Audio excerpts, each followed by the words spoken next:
नमस्कार मंडळी, खूप दिवसांनी आज मी माझा व्लॉग शूट करत आहे. तर मला गावी जायचं होतं. मग म्हटलं चला मैत्रिणीसोबत थोडीशी शॉपिंग करूयात.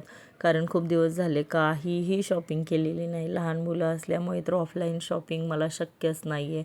तर मी ऑनलाईनच मागवते. पण म्हटलं चला 1-2 तास वेळ आहे. बाळ पण झोपला होतं आणि माझ्या मैत्रिणी पण जवळच होत्या. तर म्हटलं चला जाऊयात.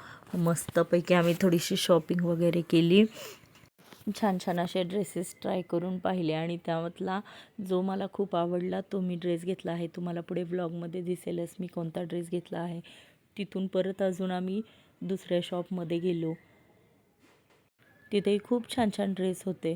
पण मला इतके असे काही आवडले नाही, कारण रिपीट होत आहेत असं मला वाटलं. कारण सेम कलर्स माझ्याकडे आहेत, म्हणजे त्या पॅटर्नमध्ये सिल्कच्या. त्याच्यामुळे मग मी तो कॅन्सल केला आणि चला आता आम्ही निघतो आहे गावाला. तर बघा, सकाळी थोडासा लेटच झाला गावी निघायला. माझं गाव मंगळवेढा.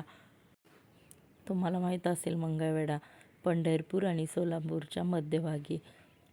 आपली स्वतःची गाडी असेल तर कम्फर्टेबल प्रवास होतो. बघा, पिल्लू कसं निवांत पाहत बसलेला आहे त्याच्या दादाकडे, पप्पाकडे आणि बाहेर बघते कुठे चाललो काय. लहान मुलांनाही खूप जास्त एक्साइटमेंट असते गावी जायची.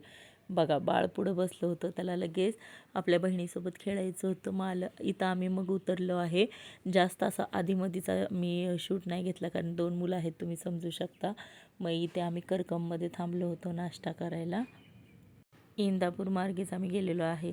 तर आपल्या इथं बघा गावाकडे असतं नाश्ता फेमस, पुरी भाजी, वडापाव, दालचा राईस. तर मी दालचा राईस घेतला होता, माझ्या हसबंडनी वडापाव वगैरे.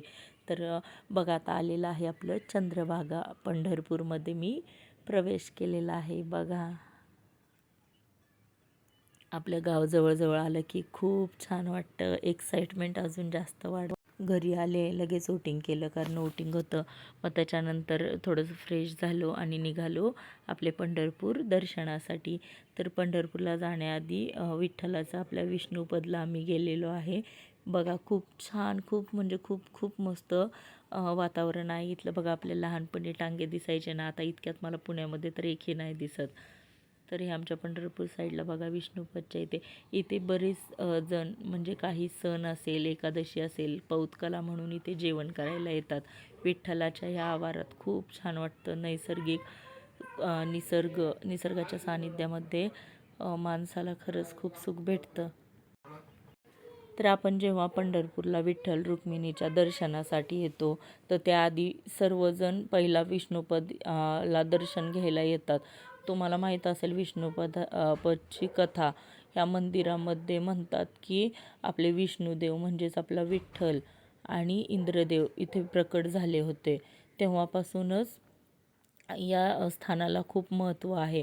आणि हे जे मंदिर आहे, हे मंदिर बांधले आहे अहिल्याबाई होळकर, राजमाता अहिल्याबाई होळकर यांनी. तर इथलं पाणी बघा कधीच आटत नाही. थोड्या प्रमाणात असेल तरी राहतंच. आणि याला पंढरपुरातला विष्णुपद घाट म्हणून पण ओळखलं जातं. इथे खूप भाविक येतात. इथे रोज हरिपाठ, पारायण, अभंग, कीर्तन सर्व काही होतं. आणि विष्णुपदाचं दर्शन घेणं हा खरोखर एक आनंद आणि सुंदर असा सोहळा आहे. आपण सगळे नशीबवान आहोत की जन्मोजन्मी आम्ही बहुपुण्य केले. देवाय विठ्ठले कृपा केली की पांडुरंगाने मार्गशीर्ष महिन्यामध्ये आम्हाला बोलवलं. पुंडरी